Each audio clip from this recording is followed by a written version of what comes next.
Hello, hello, hello. How's everybody doing? Hey, good. How Hello. are you? All right, doing great today. Doing great. Hey, Dr. Mac. Hey, how we doing? All right, we have a full house today. Yes. It's great. I Sister think Simmons, we're in how good. you doing? Yeah.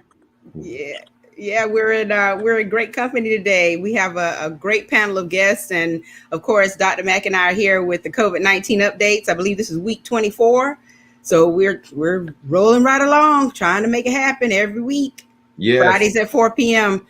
So we're going to get right into it because we do have a lot that we want to talk about today, and of course, along with the COVID-19 updates, we are going to discuss the power of Generation Z, which is a very important segment of our population. They have a lot of power. They have a lot to say. They have a lot of insight, believe it or not, even though they are considered the youngins right now. But, we're going to rely on them heavily for a lot of things that are going to happen in our future. And so we're going to talk about why it's important to make sure that we keep them engaged in the political process.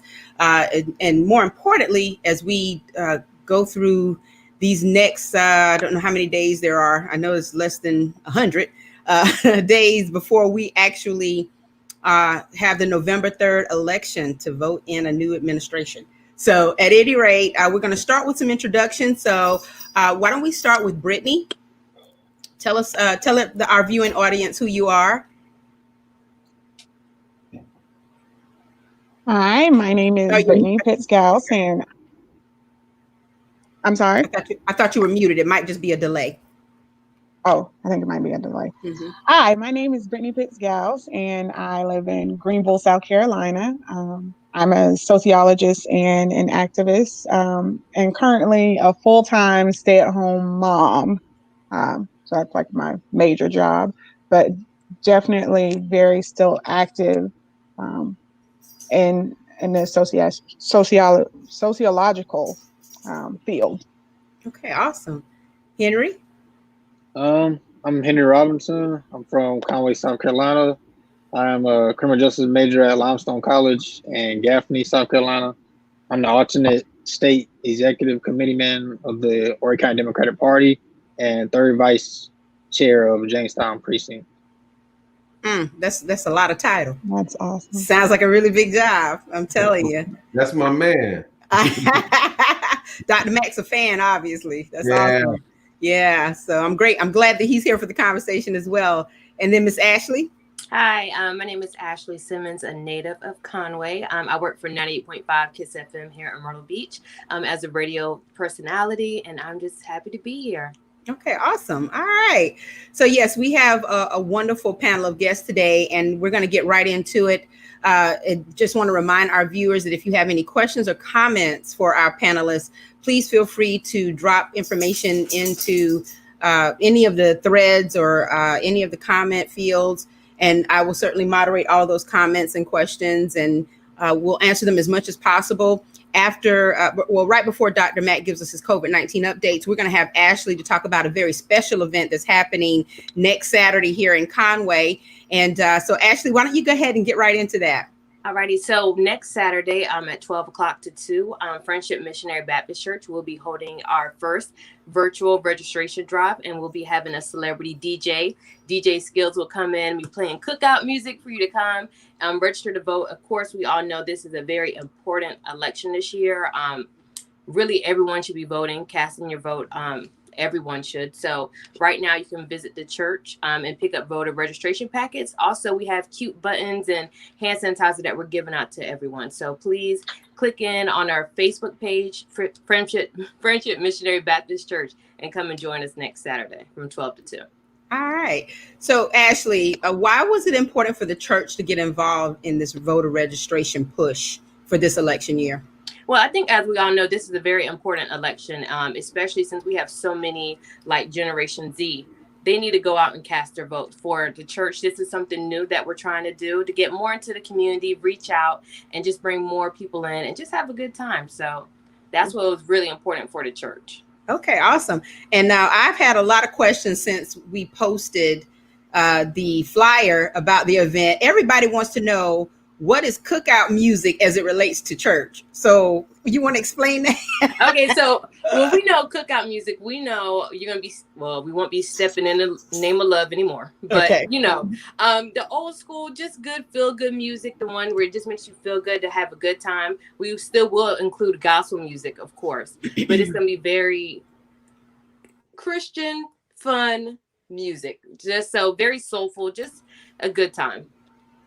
Okay, all right, and all of this is happening virtually. That's Yes. what we want people to really understand is that they can come out and pick up the packets at church or the registration form, complete the registration form, and actually leave it at the church. And there are going to be representatives who can take these over to the voter registration office. Correct? Correct, because the 19th, actually, we had the tournament on Monday because you have to be registered 30 days before the actual voting period. So the church will be taking them to the voter registration in Conway and dropping them off so that everyone will be registered to vote. We'll have people at the church also to help you fill out forms if you need it. But we have also highlighted all the forms so you'll know exactly what to fill out. So it'll be very simple. Just come by, just pull under the carport, and we'll have someone come out and bring it to you. Okay, awesome. And this is September the 19th, which is next Saturday from 12 to 2. Yes, 12 to 2, and it'll be on Facebook Live.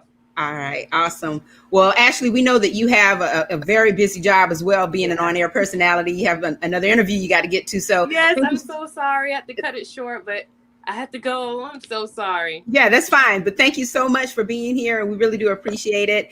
And of course, if there's anything you need for us to help you promote, just let us know.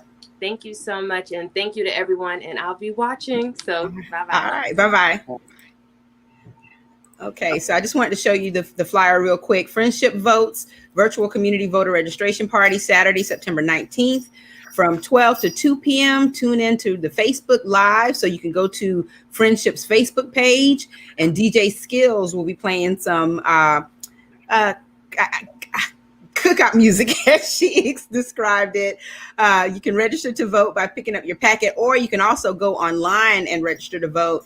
And the Friendship website actually has links to the voter registration portal for South Carolina. And they also have a link to the census, which we're going to be talking about a little bit later as well. So just make sure that you, tune in on Saturday, September 19th from 12 to 2, and we can help you with any of the voter registration questions you have at that time as well.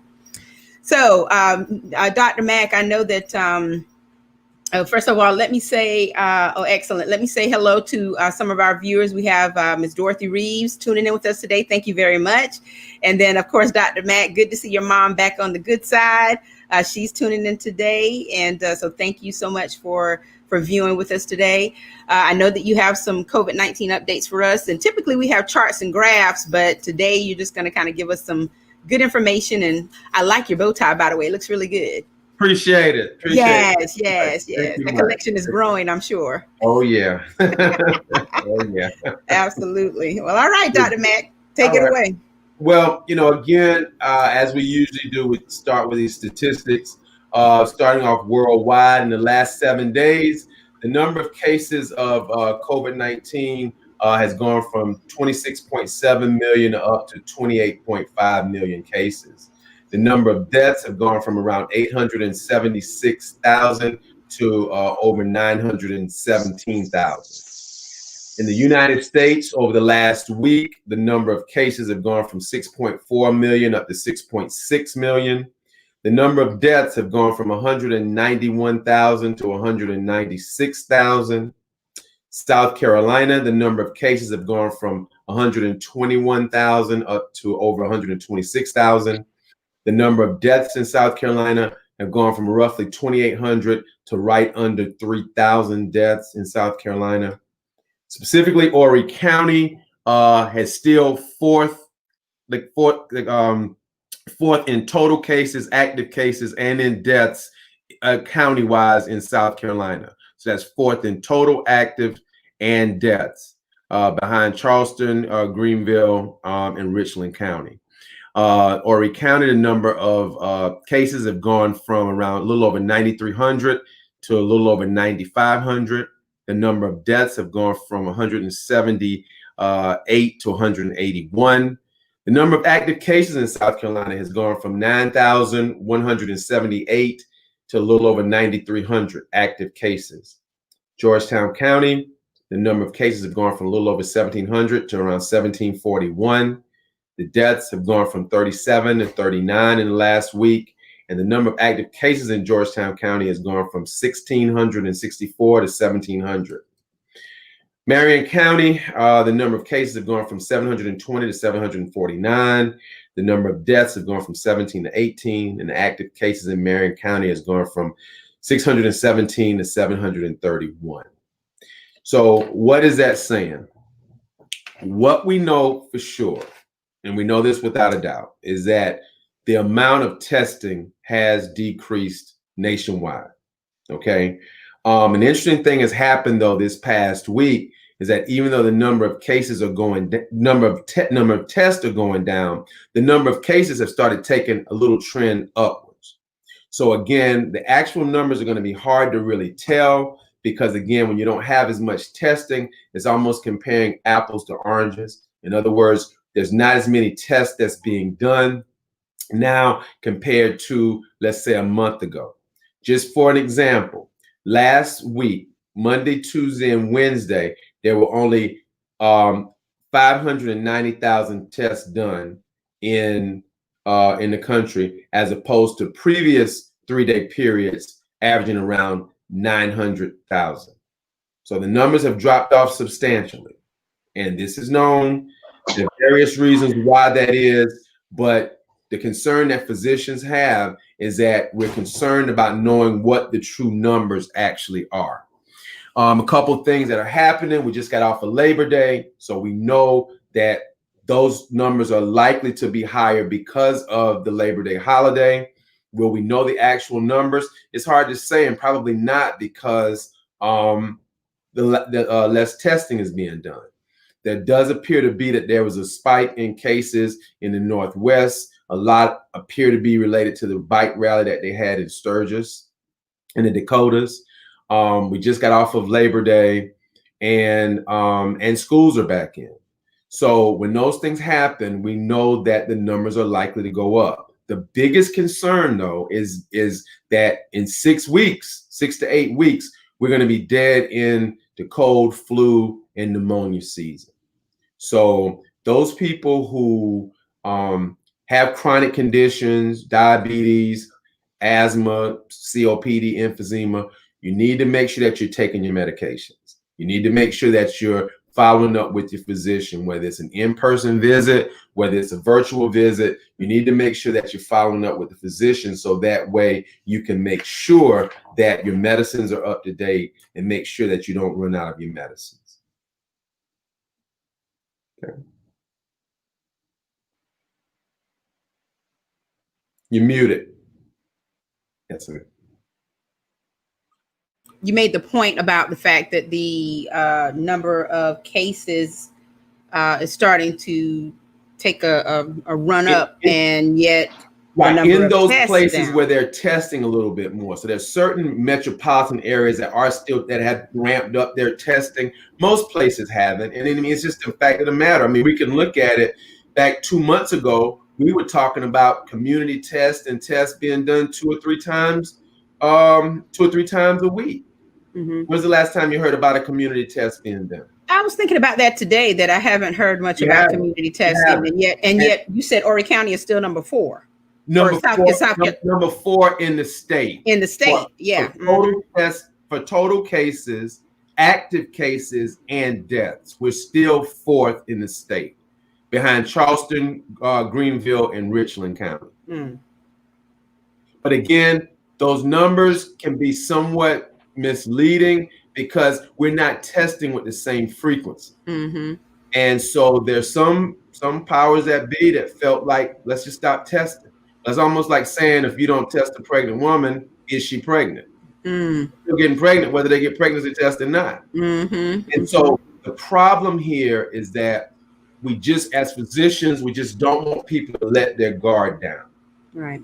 We still want them to be vigilant and understand that COVID is still here.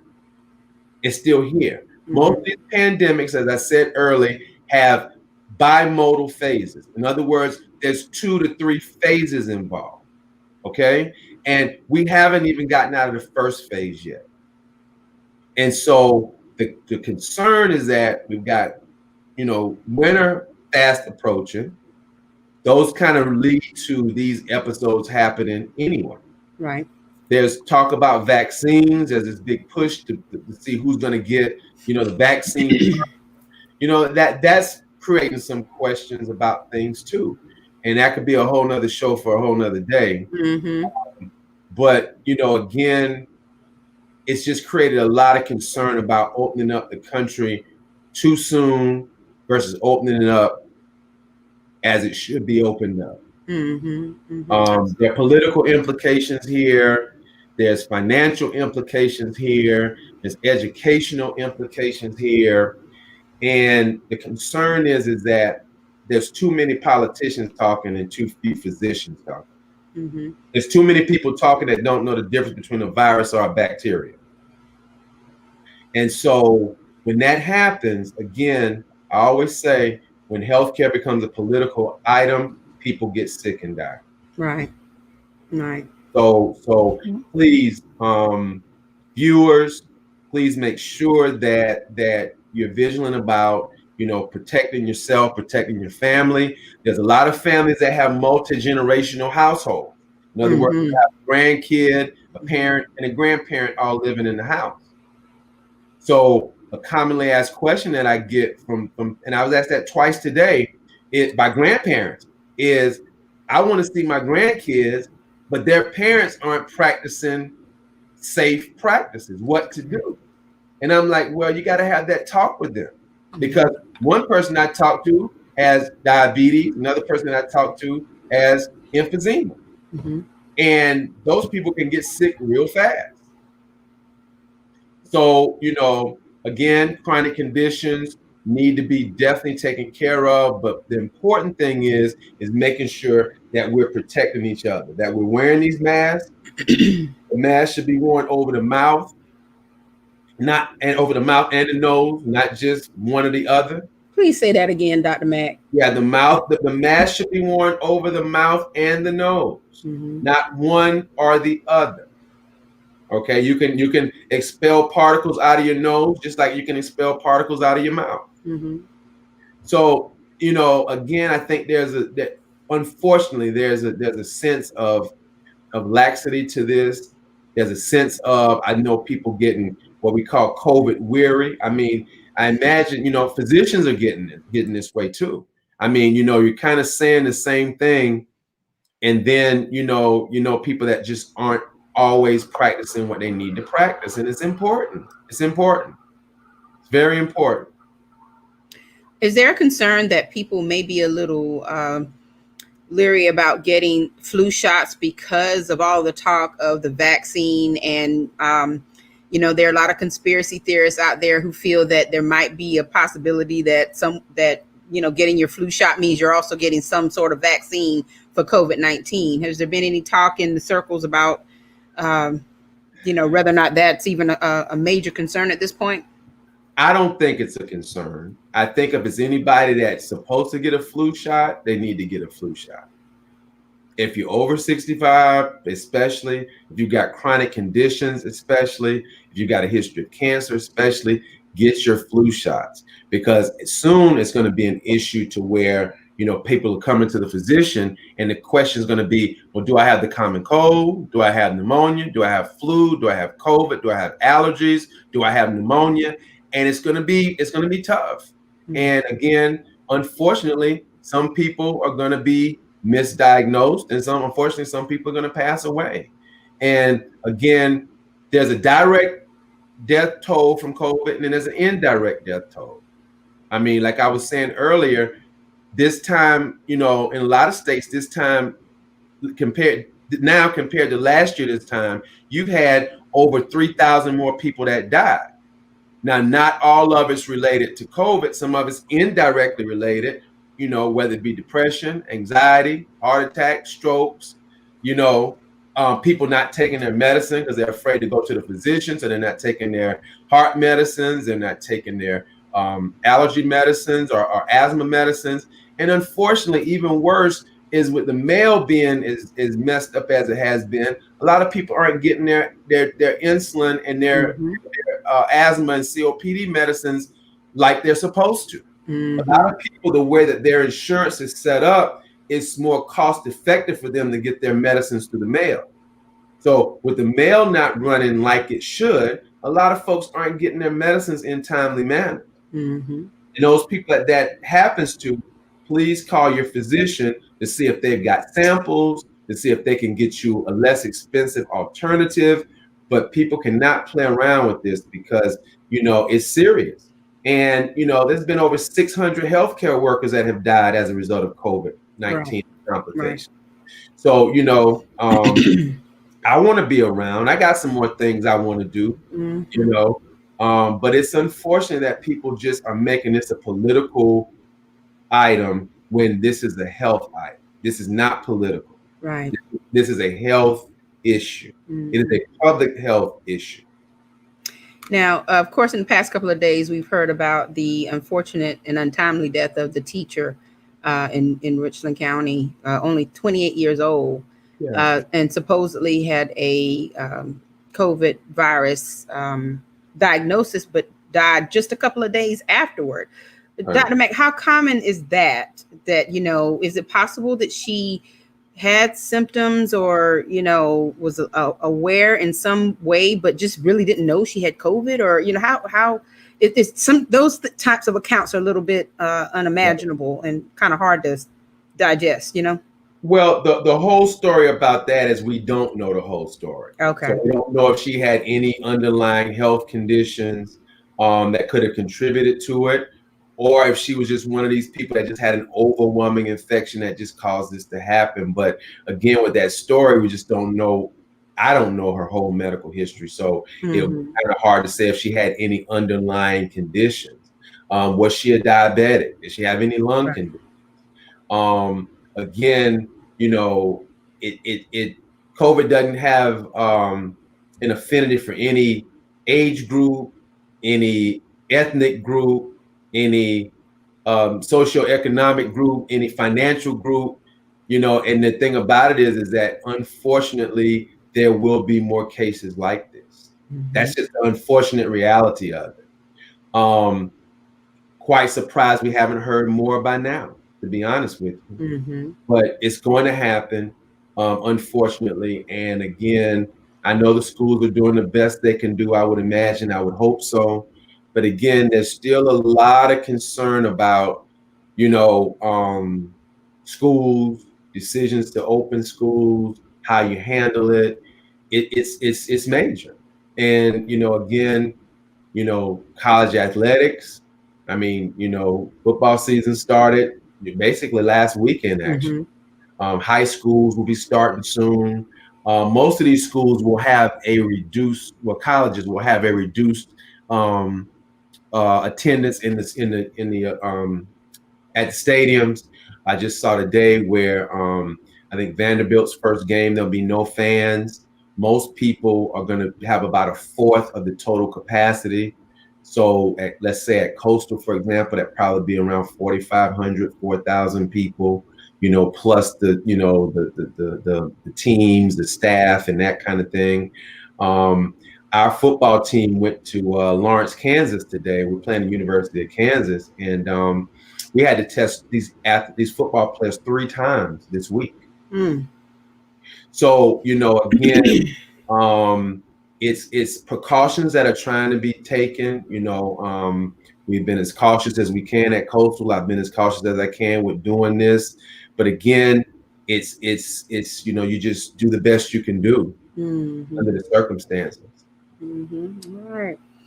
Well, as we always do, we implore everyone to just, follow the protocols and exercise extreme caution. Just like Dr. Mack says, COVID-19 is still here. It has not gone anywhere. Right. And the worst thing we could do is let our guard down and there be a major resurgence of this, especially now that our, at least a portion of our students are back in schools and the teachers are also back in schools. And so, we just have to do what we have to do our part, mask up, wash your hands, pretty much the same hymn we've been singing for the past few months. but it'll never get old. So this statistic is held true for the last 3 months or so. The United States is 4% of the world's population. 4%. However, 24% of the infections of COVID-19 and 22% of the deaths worldwide. Again, 4% of the world's population in the United States. 24% of COVID-19 infections in the world are in the United States, and 22% of the deaths are in the United States, out of the world. So we're still, leading in numbers that we definitely shouldn't be leading in. We're still, not out of the woods. We're still having, mass gatherings of with events where people aren't practicing social or physical distancing. They're not wearing masks at a lot of these events. And, one of the most disheartening things was really, when you hear and I don't want to make this political, because I've tried to make this I try to be as apolitical as I could in this scenario, because my job is to just look at it from the health ethics standpoint. For the president to say back in February the 7th that he knew this was airborne, that he knew that this was worse than the flu, but to have 7 events where there was no social physical distancing and no encouraging a mask is just horrible. It's horrible. We will have in a couple weeks over 200,000 people die that have been known to have COVID. But the true fact of the matter is we're already over 200,000, because there have been lots of people that have died that were not counted as COVID. There were lots of people who died at home from heart attacks and strokes that upon autopsy would have been found to be COVID related. We're actually already over 200,000. But statistically wise, we're approaching 200,000. Again, the analogy that I keep giving, because people can understand this. We have over 1,000 deaths per day, which is what we've been averaging for like the last 2 months. You're talking about 6 737s crashing every day. 6 737 aircrafts crashing every day for 2 months. For 2 months. That's ridiculous. That's horrible. That's irresponsible, and it's not being a good steward of what we're supposed to do. And so I don't want to be dramatic. Everything that I say, we can back up with statistics and figures. That's how I roll. The science. This is not what Dr. Mack is saying. This is what science is saying. Okay, and University of Washington has its biostatistics division that actually looks at calculating this information. And what they said 3 months, and they're usually on point, by the way. What they said 3 months ago was that this was going to approach 220,000 deaths. And I said in my mind, absolutely not. It cannot be that bad. We're on a pace for 230,000 deaths by the end of 2020. 230,000 people. So again, please be vigilant, be proactive. If somebody's coming around you not wearing a mask, they're disrespecting you. If they're coming close to you and they're not wearing a mask and they're just up in your face like everything's cool, that's disrespect.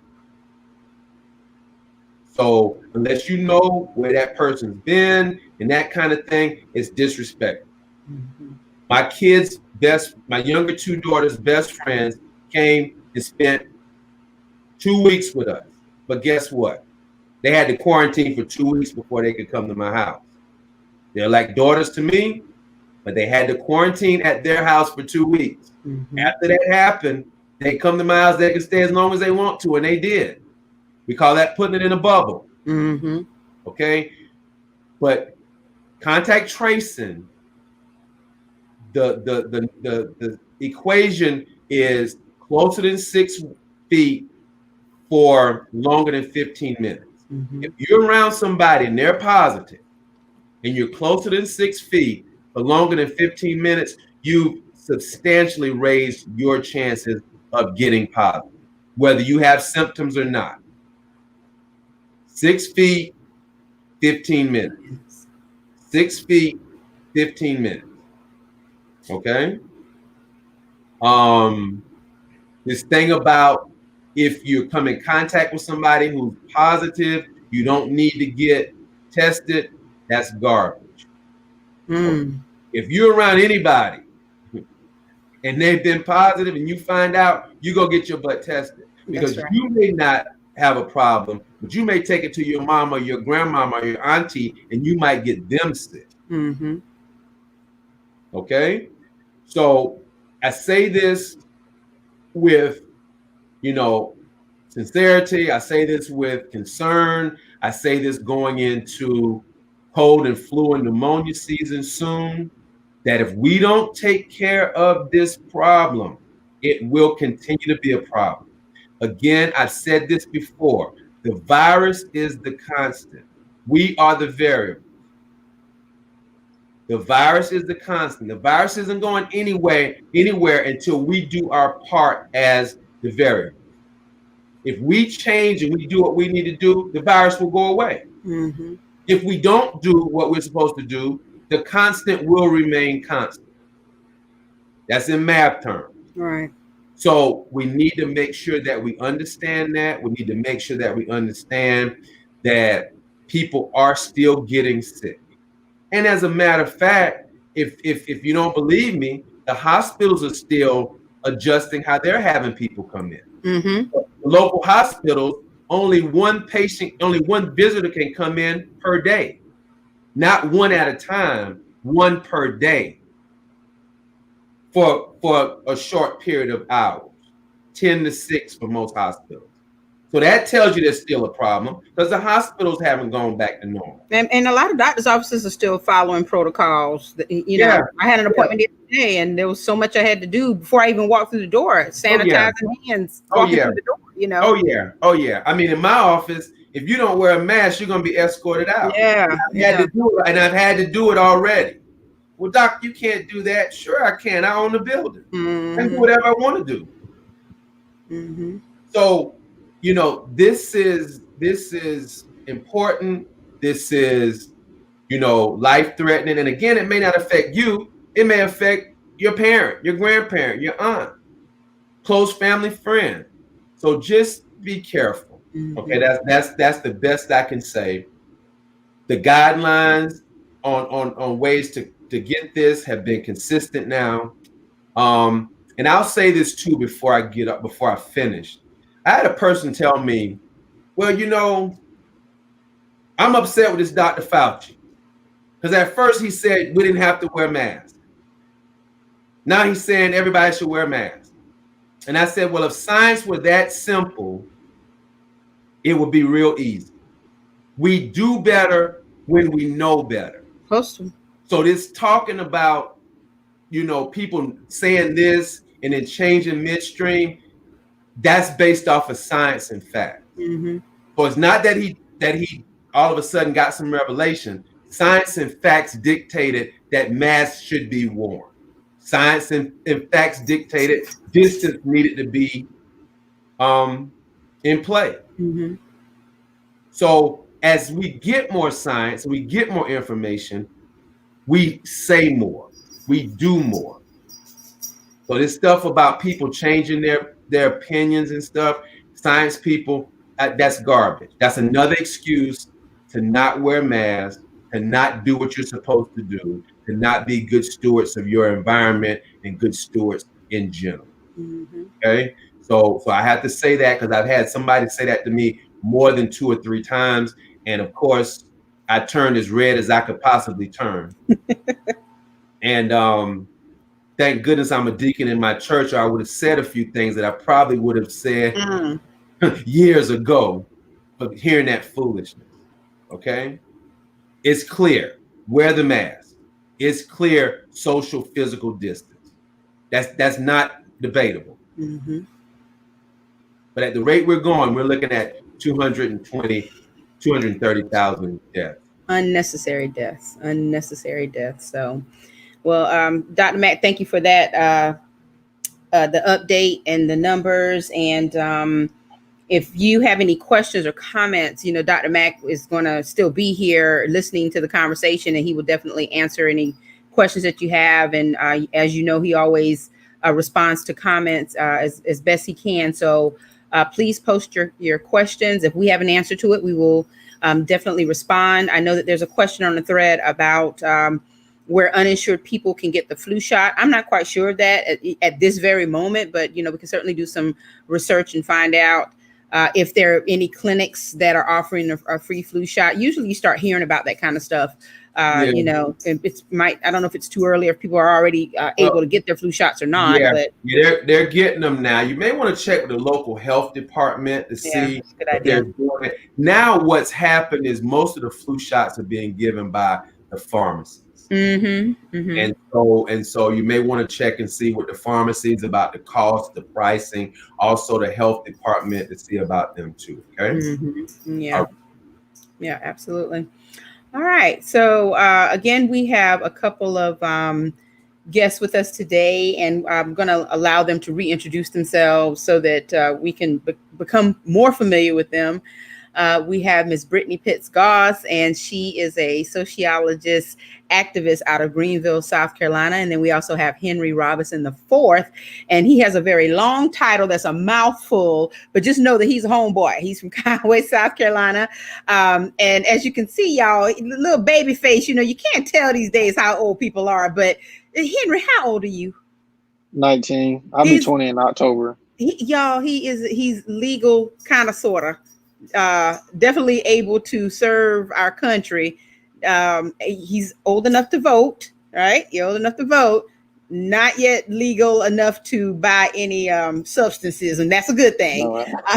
That's a good thing. So you know how that legal range is, little conditions here and there. But anyway, but he is definitely astute and involved enough that he is a major part of the Horry County Democratic Party, and even the state work that he's doing as far as politics are concerned. So Henry and Brittany, thank you so much for joining us today. We really do appreciate it. Yes, all right, and so yeah, absolutely. So our discussion today is all about the power of the Gen Z vote, and of course that particular age range does include Henry. It includes me, but I don't tell people that all the time. I don't look at that.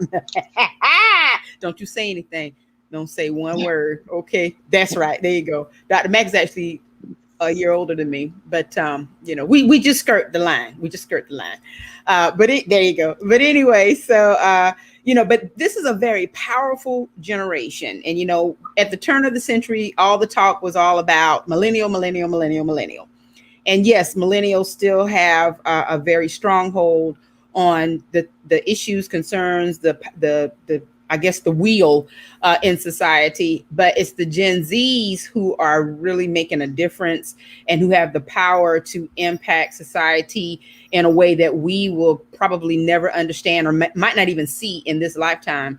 And so it was very important for us to talk about why it's important to get our Gen Z voters or Gen Z generation involved in the voting process. And I was actually introduced to Miss Brittany by one of her family members, and we had a great conversation leading up to this, and came up with some points that we wanted to be sure to cover as we have this discussion. And of course, having Henry involved, that mainly is all about the fact that he is at 19, so deeply entrenched now in the political process. I'm sure he understands a lot of things and can give some insight that most people his age probably have yet to grasp. And so we want to first start by just trying to just educate everyone on, what these generational titles are and what they mean in terms of, age ranges and years of birth and all that good stuff. So what I'm going to do, I have a one chart here that I'm going to put up just kind of in between all of us. But this is a little graph. And a lot of the research that you're going to see today, I love the Pew Research Center. I think that their information is, very widely respected, and you get, lots of great statistics and information. And so I wanted to show everyone so that our viewers can, kind of look at this particular chart and see where you fall on that generational timeline. So Gen Z, which is what, that's the group we're talking about today.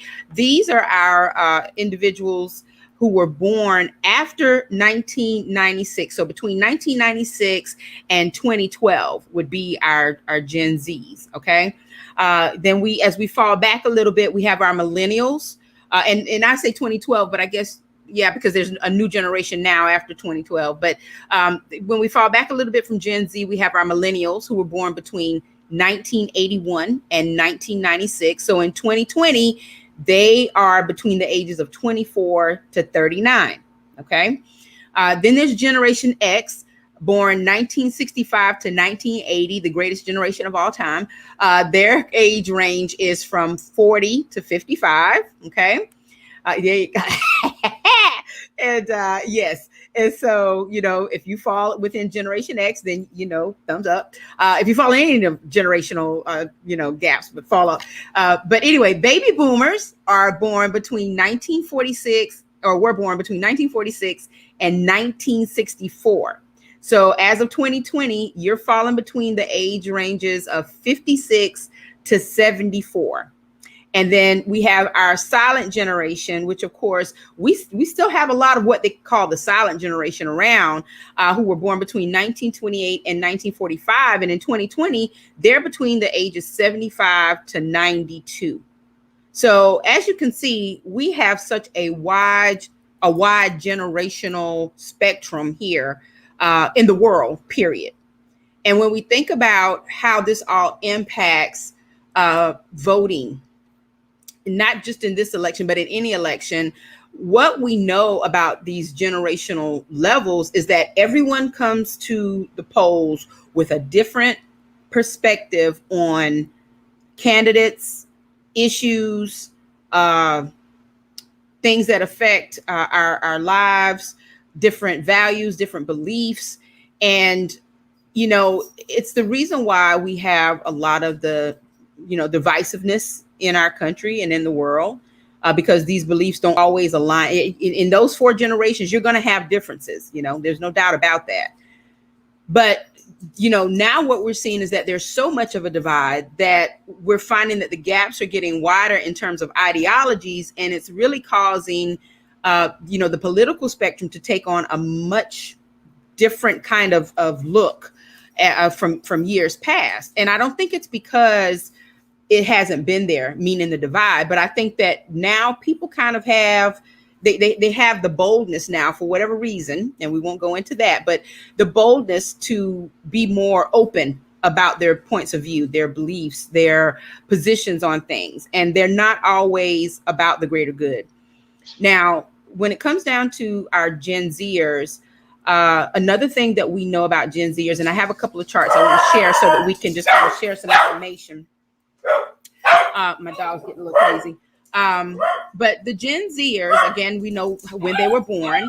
There are approximately 7.28 million of them in the United States. So that means they're almost 25% of the population, or maybe even in the world. There's 25% of the population. There's estimated that they make up about 40% of consumers in the country as well. So that's a really big number when you think about the buying power that this particular generation has. They're digital natives, which means that they've never known life outside of Google, mobile phones, Wi-Fi, internet. As a matter of fact, they can't even understand life without the internet. They're definitely mobile centric. They're socially conscious, which is very interesting for this particular age group. And that means that they respond to brands that take a stand on social issues. And that's something that we need to be aware of as we create our causes and our efforts to combat certain things that are impacting our society. And there's some other information that I'm, going to share in a little bit later. But Brittany, as a sociologist, also has some great insight on the power of Gen Z and also this profile. So as you think about the Gen Z voter, what's like the main thing that comes to mind as far as what we must do at this day and time to get them engaged in this voting process as we move towards November? So you must realize that Gen Z is a high educated generation. They are well equipped. They always have the information. They have the internet at their fingertips. They know how to work social media. They know how to get the information that they need. So that's one thing. And another thing, to reach out to the Gen Z voter, you would need to understand that, as well as meet them where they are. When I say meet them where they are, I mean they're on social media. If you are trying to reach them, you know, learn the ins and outs of TikTok, find the YouTube, and approach them and gauge what they use, and use it as a tool and a means to bring them in, uh, and get them better involved. But I will say this: Gen Z is heavily involved, and I really like that. They did a great turnout for the 2016 election. It's just the in between that kind of, and the same goes for millennials. So it's kind of a thing, that the in between the primaries and the secondary elections, that we need Gen Z to engage, to get them more involved.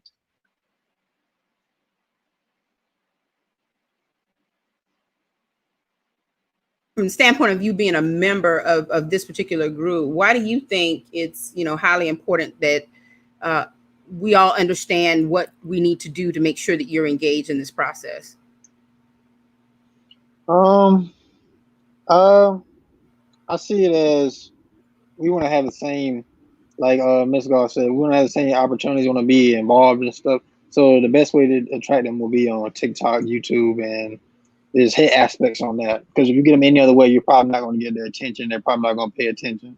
And most people that go out and vote, or say they want to vote, they don't know how to vote. They don't know the political aspect of it or who they want to vote for. They just tend to base their ideas and things off of what parents or family members or friends say. They don't really understand the full aspect of it. So giving them the opportunity to actually learn about it and understand it, that probably get more involved and get them more out in the voting. Mm-hmm. So how did you get involved in politics? What drew you in? For me, I would say I wanted to learn something different, and I want to learn more about it. And since me being a criminal justice major, I don't want to get into politics. I want to actually have a federal job, but I just wanted to learn more and just understand it and understand what people talking about, understand, and not be blind to what somebody else is saying. Mm-hmm. Well, what do you think is the greatest social issue or challenge that we have right now? Right now, I would say with the police brutality and the Black Lives Matter movement, I'll say that's playing because right now, as a country, we're kind of divided. We're not really together as we were maybe years, or maybe we never were really all together. But right now, we're kind of way more divided than we were than in past years, which is a great challenge. And another challenge would be that as the youth, like I said earlier, we don't really understand. Like somebody told me why they don't really understand. So how they gonna go out and vote for somebody? They don't feel they should vote because they don't understand who to vote for and what that person believes in. And another aspect was they were saying that they don't feel their vote counts. Like in the election, like their votes just gets thrown out. So I'm not really sure about what they mean by that. But I'm pretty sure everybody's vote counts when you vote. And so, Brittany, how do we deal with these obstacles and challenges so that we can, I guess, create more motivation and energize people to become a part of the voting process, especially the Gen Zers? Well, the issues that that are really affecting all of the Gen Zers, millennials, just everyone is systemic. Mm-hmm. And when you have candidates and they know that the issues are systemic, and and they will better understand the challenges. So to get these Gen Zers, you have to understand that they have the information, so they know that when you are telling a lie, they can look it up. They also Fact know that, checkers. Mm-hmm. yes, they're going to fact check. They also know your history, your voting history, so you're in the Senate and you voted against a bill that is, integral for life-changing things for these young people. And they are going to look that up and they're not going to listen to you. The voter suppression, it's a ploy to have you lose hope. If your vote didn't matter, then they wouldn't try to suppress it. So you have to kind of attack this at all fronts because it's systemic. It is just overwhelmingly big. And what I would say to candidates that are running is understand that the youth are looking this up. They need hope. They need someone who can lead them, who can meet them where they are, and engage them on their terms. And honestly, the candidates, I think what Gen Z should probably realize is that there's not going to be a perfect candidate at all. There's always going to be flaws. There's no person. I mean, even if you in your own family, you might grew up with this person. They could be your parents. You're not going to agree with them 100% of the time. Mm-hmm. So you have to work with what you have and make small progress. Because if you're moving forward, or if you're making small progress, you're still moving forward. Mm-hmm. So that's what I would say. And I think that that particular point is important for all generations to understand, because as you know, now that for example, the Democratic ticket has been announced, all of a sudden we've all become experts on, the past of these candidates, and we know the underlying and the backstories, and everyone has made their decision based upon one or two factoids that they believe should be the deciding elements as to why they should vote for these candidates or not. But then, there are other issues and other indicators that really have to be a part of the decision process. And you can't just go by one singular thing. Just imagine if everyone was, I guess, evaluated based upon one singular mistake or one singular choice or whatever they made, 10 or 20 years ago.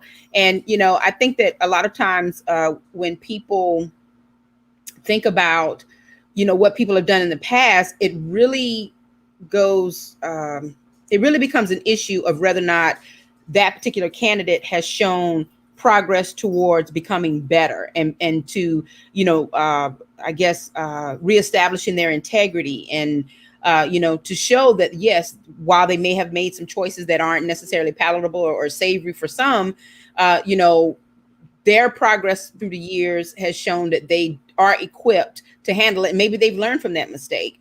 But for some reason, people are choosing to just focus more on the problems that they have with the candidates than the issues that we have with our present administration and with the incumbents. And, that part is a little bit disturbing, because is it really more about, what someone has done in the past or what they're proposing to do now, and whether or not we can trust that they will do it?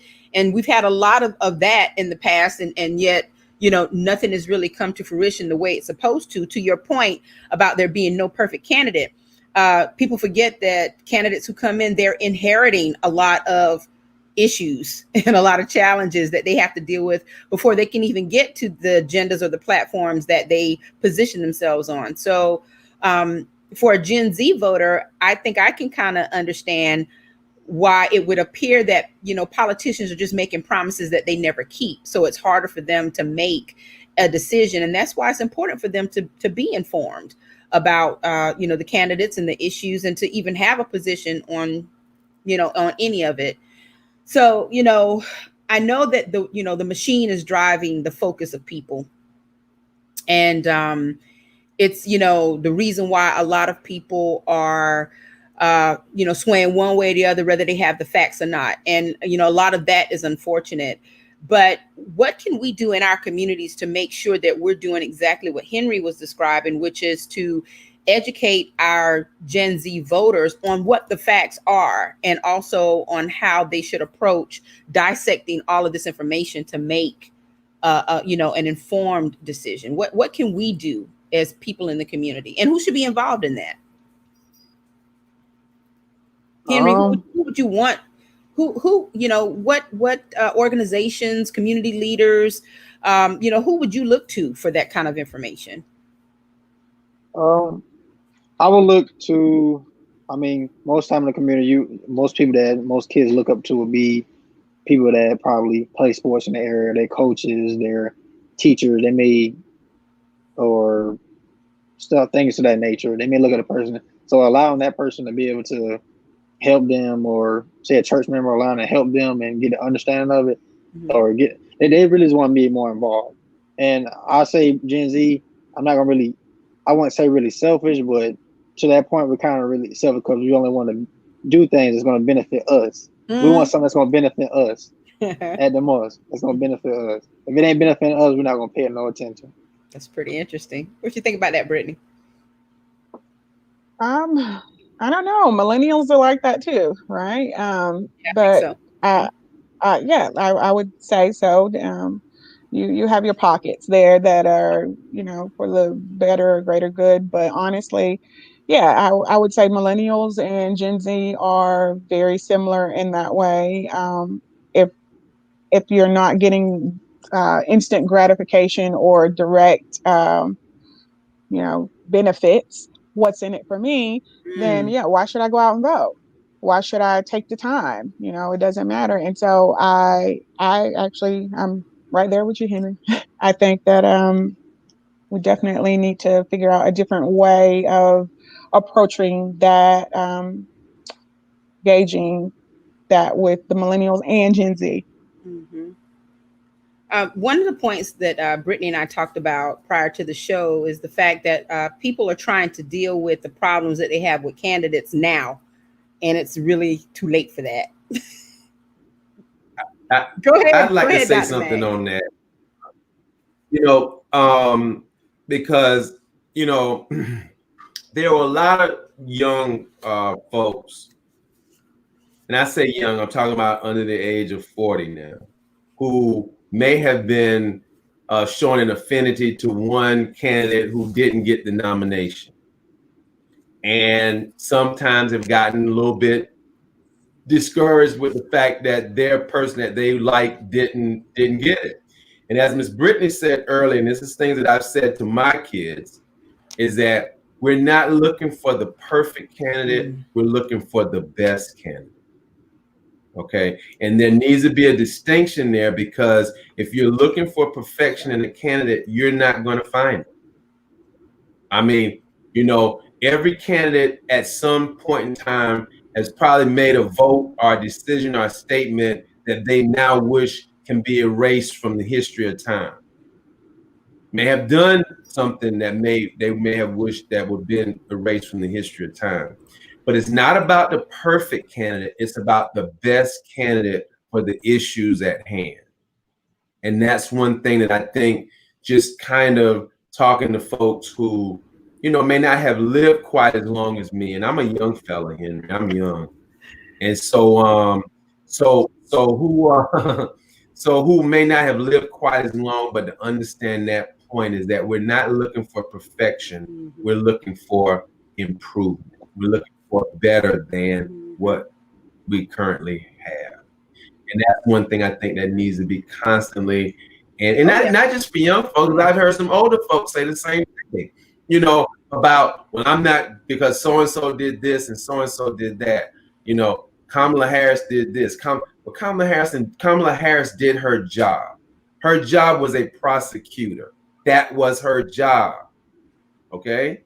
And so if she prosecuted some folks that people thought might not have needed to get prosecuted, she was doing her job. And so I don't want to go into that part of it, because that's a whole nother issue and a whole nother debate for a whole nother day. But we're looking for the best candidate, not the perfect candidate. Mm-hmm. Okay, and that's all I want to say about that. That's okay. That was good. And Brittany, you made a point as well in our pre-show discussion about the vote for progress, and of course that's what we're kind of talking about right now. And I think that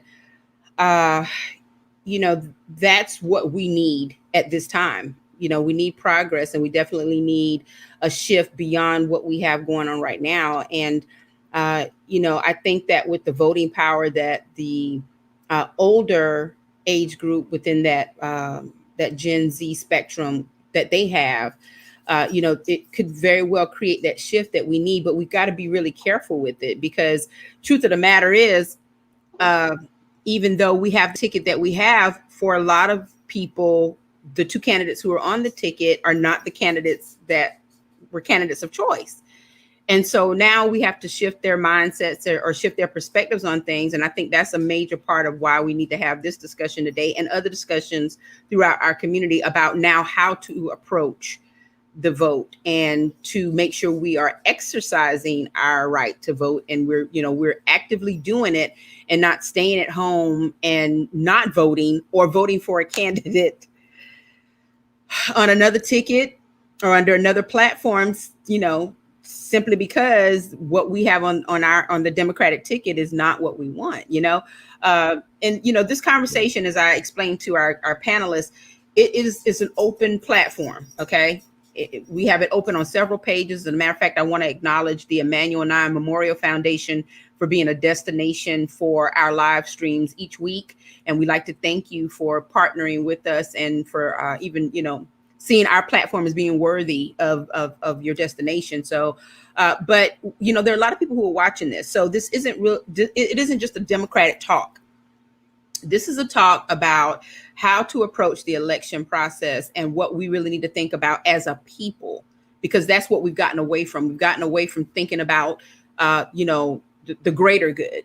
And everybody is so segmented, and we're talking about separate agendas and again, motivations. And, you know, that's what's continuously tearing our country apart. When if we really break down the facts and we break down what we know, and especially in light of some of the things that have been uncovered in the past couple of days, you know, we already know what we need to do. It's just a matter of doing it. And so as a Gen Z voter, Henry, what do you see in your community that I guess makes you hopeful that everyone will rally and do what they're supposed to do as far as registering to vote and showing up at the polls? Do you think there's enough activity and there's a big enough push in our community? Do you think we're doing enough? You think we're not doing we're not doing enough? And who needs to be more involved? I think that's the thing that we are kind of we don't have our finger on right away. We know that there's some people who are constantly the boots on the ground, but to me, this is such an important election. I mean, we should see it hanging from people's rooftops and trees and rafters and everything, as far as, you know, the excitement around what has to happen in November. So, you know, what do you want to see that you don't see in the community right now? I would think not only, I was saying if parents or grandparents or kids or my generation, I would say if parents could, I know not everybody's going to agree on the same thing. I know everybody's not going to agree for the same candidate or don't agree on why they should vote and why they shouldn't vote. But if you, any age, it doesn't matter any age, if you want to understand it, you want to learn about it, I mean, just do a little bit of research. I'm not saying you have to go and read a whole 5-page article about why you should vote and all this and that, but exercise your rights that has been given to you. Don't waste your voting privileges just because you don't know who to vote for. Just do a little bit of research, understand it. If you still don't understand it, take some time. I'm not saying rush and just vote for anybody, but understand your beliefs and values that you believe in, not what somebody else believes in. Mm-hmm. But in the communities, I would say, I mean, I feel as if they're doing enough, but the people can still do what they want to do to help and improve and get the youth involved. But if the youth don't want to get involved, they're not going to get involved. They don't want to do it. They don't want to take the time to say, "Oh, I'm gonna go to the poll. I'm gonna fill out my absentee. I'm gonna do this. They don't want to do it, they're not going to do it. It has to be something in their mind that says, this is important. This is important to my future. This is something I want to do. This is what's going to benefit me later down the road. It might not benefit you now, but later down the road, it'll benefit you. So where do you think that accountability falls, Henry? Should it come more from the home, the community, a little bit of everybody everywhere? I would say a little bit of everybody everywhere, because you might not understand it at home, but somebody that you know outside might help you, and you might understand it better from them. You might take little bits and pieces from everybody, and you put it together, and you come up with how you want to grasp that aspect, or how you want to attack that situation. Mm-hmm. There's some other issues and challenges that we talked about as well that might prove to be obstacles on election day, and we talked about the transportation issue. That's going to be a really big key to making sure that we have the numbers at the polls. And so, do you all have any ideas of what we can do to make sure that there's involvement there? Maybe that's something that Gen Z might be able to help us out with, as far as coming up with something creative. Have any thoughts, Brittany? Yeah, I actually think that we need to get our churches more involved in this process. Just from the standpoint of community outreach, busing to the polls. Generally the churches have a pulse, their finger on the pulse of the communities. And if you're really trying to we really need to early vote. I'm going to go ahead and say that now. Early voting is going to be beneficial. Not only do you not want to stand in 9-hour lines on election day, you possibly expose yourself more to the possibility of getting COVID. So if you can get in and early vote, that would be phenomenal. Mm-hmm. But churches, I think that they might have the capacity. If someone has a church van, they can say, hey, well, we could use the church van and pick up sister so and so, and then bus them over to early vote. So I think churches would be and community centers, just different things to kind of get the neighbors and the people who are less likely to get out and vote without the help.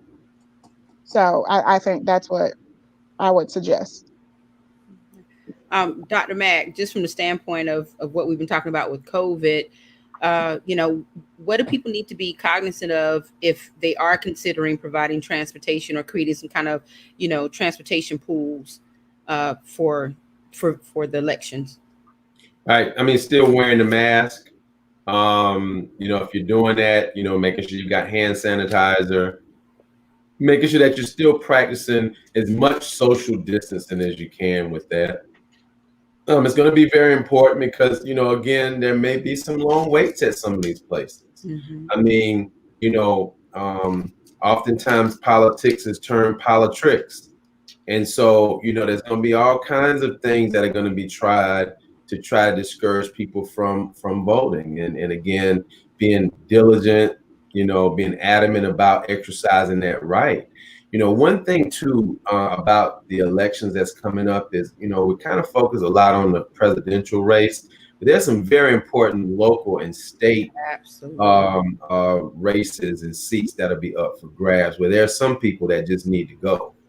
And so, what we need to make sure that we're doing is looking at this, not just, for presidential reasons, because that's important, but also just as important, if not more in some respects, on the local and state level. Mm-hmm. Because again, there's just some people in South Carolina who just need to go. So for some people, it's just their time to go.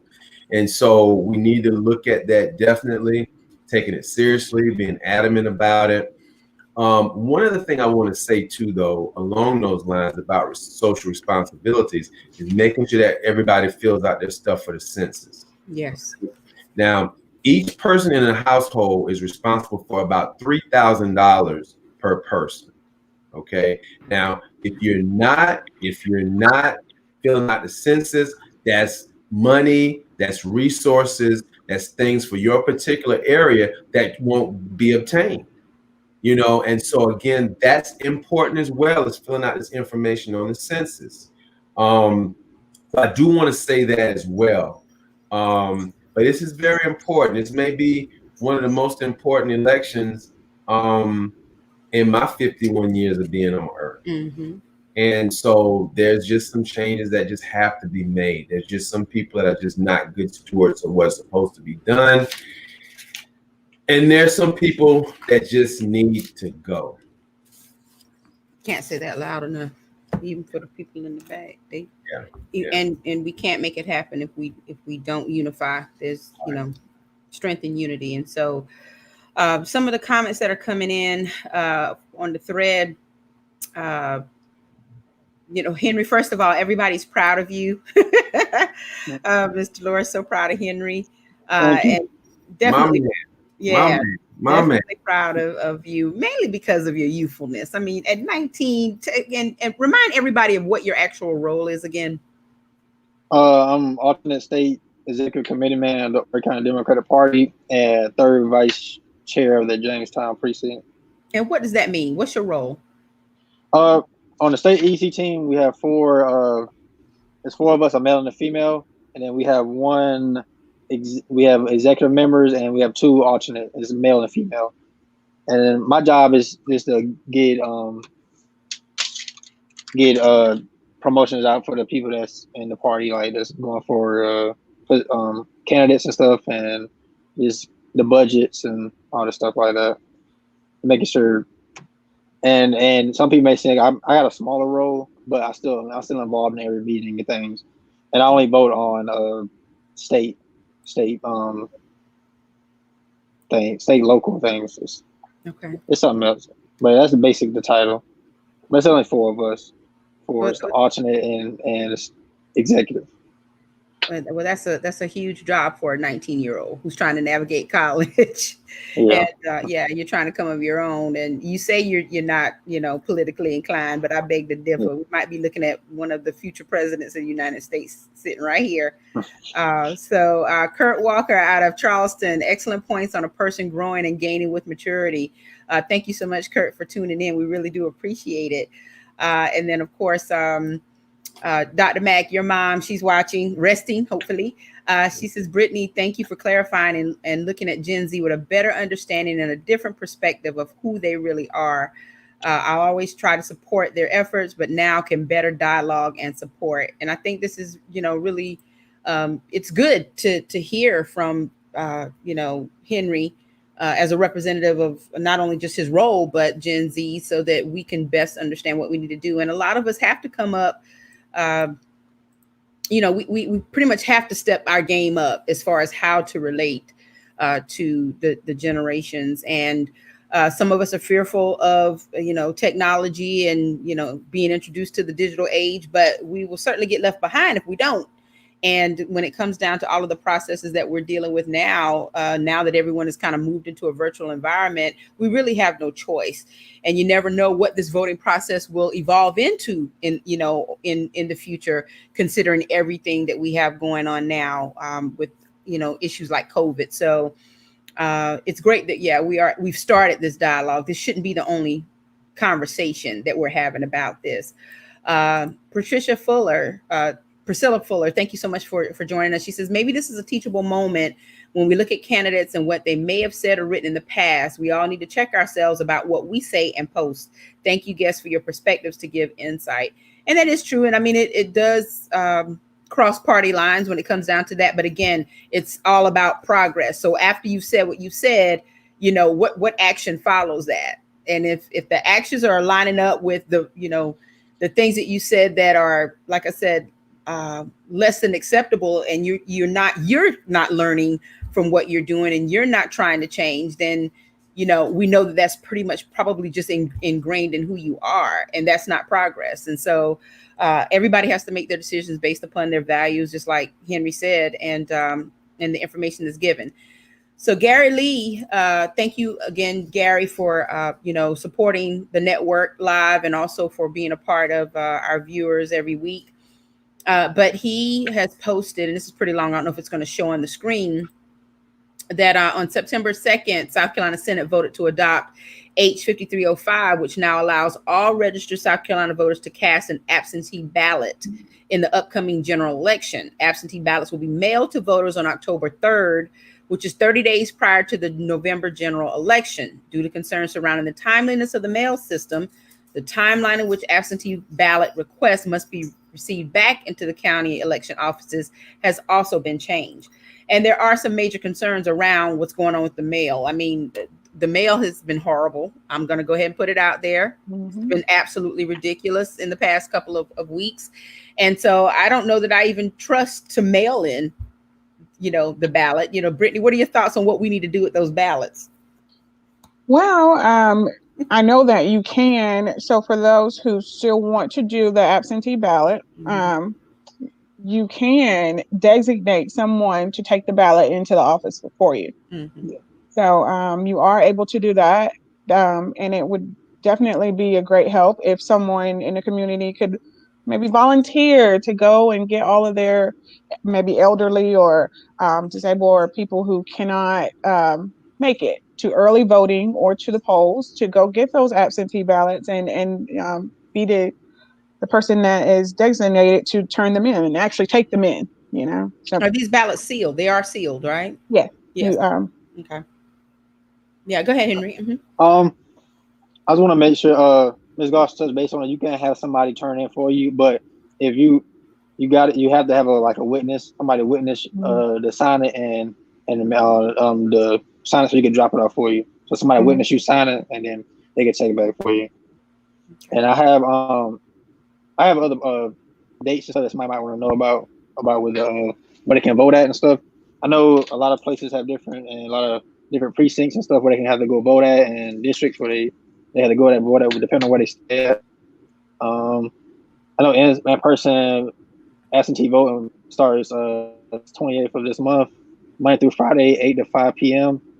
at the Horry County Voter Registration and Election Complex. And if you have questions about how to mail in your voting for absentee or vote in general, you can go to scvotes.org, or you can go to, for the Democratic Party, you can do www.scdp.org or www.orydemocrats.org. And the last day to vote, to register to vote in person, is October 2nd. October the 2nd. Yes. And that's SC Votes with an S, right? Yes. SC Votes. Yeah. Votes.org, yes. Okay. sc.votes.org. Yes. Okay. All right. So, Brittany, I know that, and this is great information that I will post later to the network. And we've actually had a show about voter registration, and Dr. Mack touched upon the census. That's a problem right now. So, Ms. Brittany, tell us why it is important that everyone complete the census. Why is it so important? Restate. Well, the census is absolutely important. The census comes out every 10 years, so every decade. So if you do not fill it out, number one, you're not going to be represented for another decade. So that's first and foremost. But the census is where the government knows to send money based on the population. So if your school's underfunded, and you have like a large community or a higher population, you definitely need to encourage everyone to fill the census out, because the money then goes towards your heavily populated area, sans a farming community that literally has like maybe 30 houses. So it definitely lets you know to where your political officials are. So if you're saying that you don't like Joe Black, and you think that your neighborhood or your whole community or your city needs more representation, you fill out the census. It gives a metric of how many people to add, how many representatives that need to be extra in your community. It's how you are able to, well, I would say, what was that, Doctor? The trickery with the voting, but it's how they draw lines, voting lines, Politics. politics, Politics. Mhm. politics. Yeah. Redlining. Right, but they all redline, you know. So, but the way that you beat that is that you fill out your census. So the census in every shape and form in life is so important and integral. Uh, it's how we know how many people to put in an area. It's how you know a food desert. I don't know if you know about a food desert. It's where you don't have somewhere to, like a store that you can buy food from for so many miles. And so,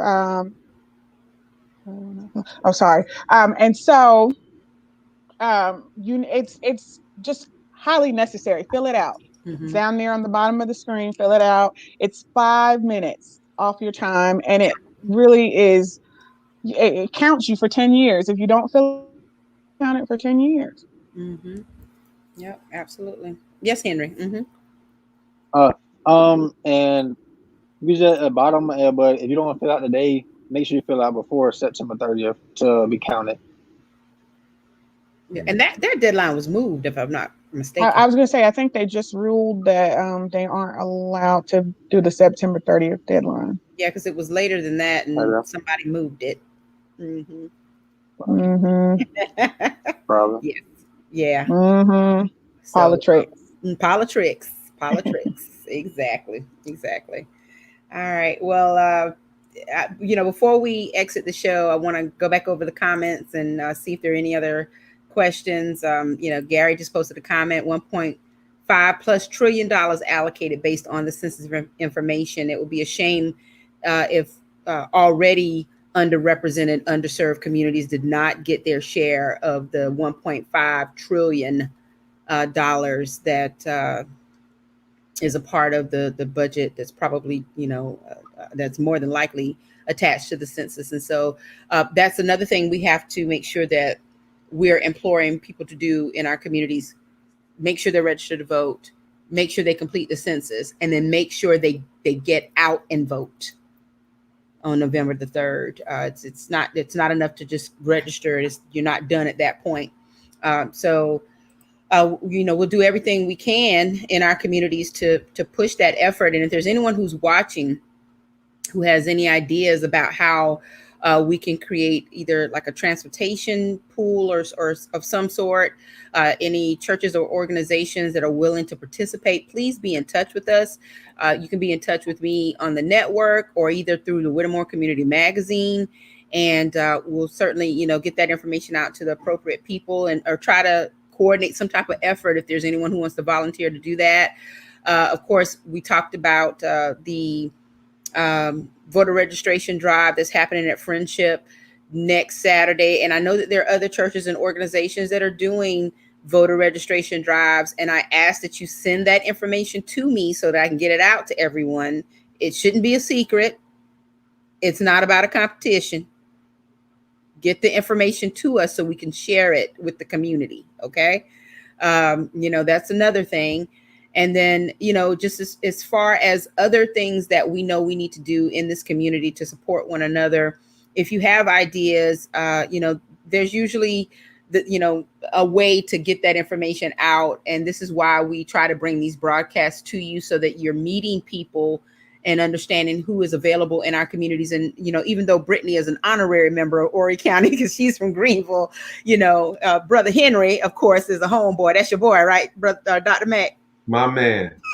Exactly. Mhm. And of course, we all know Henry's mom and everyone who supports him. So there are plenty of people out here who can pull together and do what we need to do to make sure that the community has its stronghold on this election process. There are no excuses whatsoever, and we're going to continue to do all we can. And so, Brittany, is there anything you'd like to leave us with before we depart for today? And of course, Henry, I'll give you a final word as well. Actually, I do. I would like to say this: young people, when we talk about there's no perfect candidate, and not just young people, just everyone. When we talk about there's no perfect candidate, remember that there are primaries. If you don't like your elected official, or if you don't like Joe Black, you know when you can get him out? In the primaries. That's You right. go and you vote in the primaries. You make that your mission. You get everyone you can to vote this person out. And that's Republican ticket, whomever it is. If there's someone running against the incumbent and you do not favor them, run against them, or vote against them in the primaries, but support the candidate that you need to get in when it comes to the general. Mm-hmm. So that's what I would say is for everyone who has the problem with, oh, this person's not the perfect candidate, my candidate was the better person. Well, you didn't engage, and you didn't get out, and you didn't vote in the primaries. And so this is who you are with right now. Mm-hmm. And just take the progress. So that's what I would say. But it's definitely great to be on. Thank you for having me. It No, was a absolutely. great conversation and very enlightening. Yeah, we really do appreciate you being here. Brother Henry. I want to say back to the absentee ballot situation. I just want to make sure people like understand that they must have a witness signature, and if you please don't mail it back. Just either drop it off or have somebody sign the authorized deliver it for you. And instead of using acvotes.org, you can do www.votebluesc.com. And touching on the aspect of the September 30th as the date for September 30th. Wasn't that the date for the U.S. Census? Mm-hmm. That was it's still the same date. I think that it said a judge ruled that the Trump administration couldn't alter the date to September 30th, but because the Trump administration, they must submit justification on why they want to change that date. So it's still September 30th at this point. Okay. All right. Well, Henry, thank you so much for being a part of this today, because this is a very important conversation that we need to have.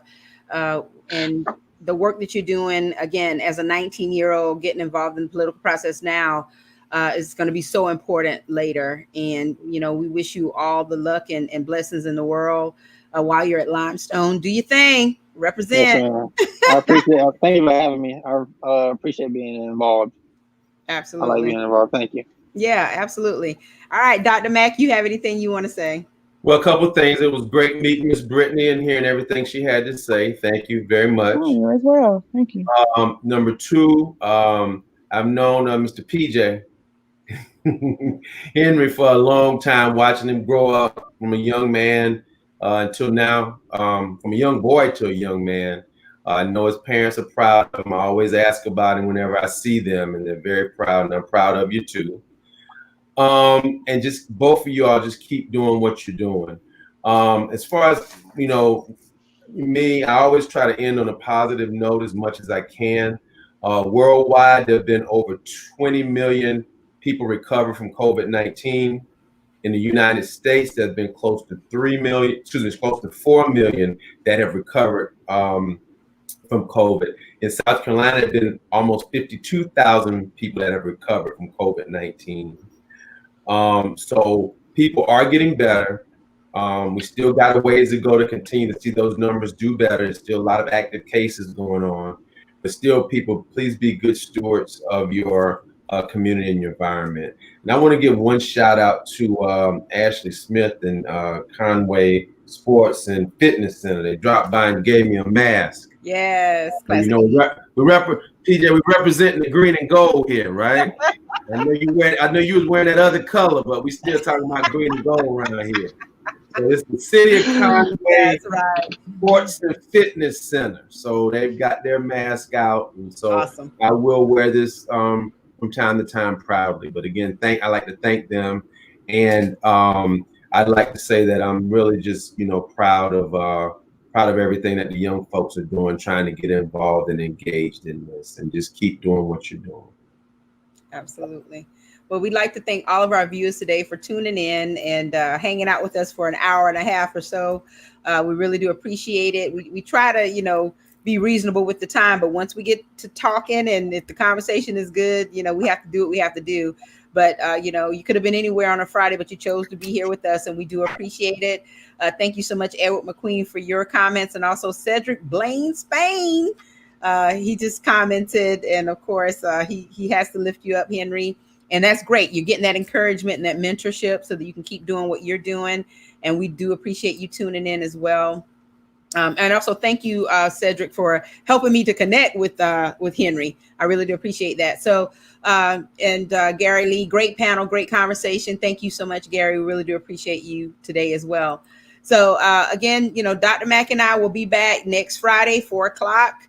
And that's if God willing and the creek don't rise. We say that every week. And we'll try to bring you more COVID-19 updates as he can gather, collect information. And also we'll work on another special guest topic. If not, it's just COVID-19 updates, but I'm sure it'll all be beneficial to you. So once again, thank you for tuning in, and please, everybody remain safe, mask up, wash your hands, socially distance wherever you go, and just be safe. Okay. So thank you, everyone. Good night. God bless. Thank you. Thank you. Y'all stay safe.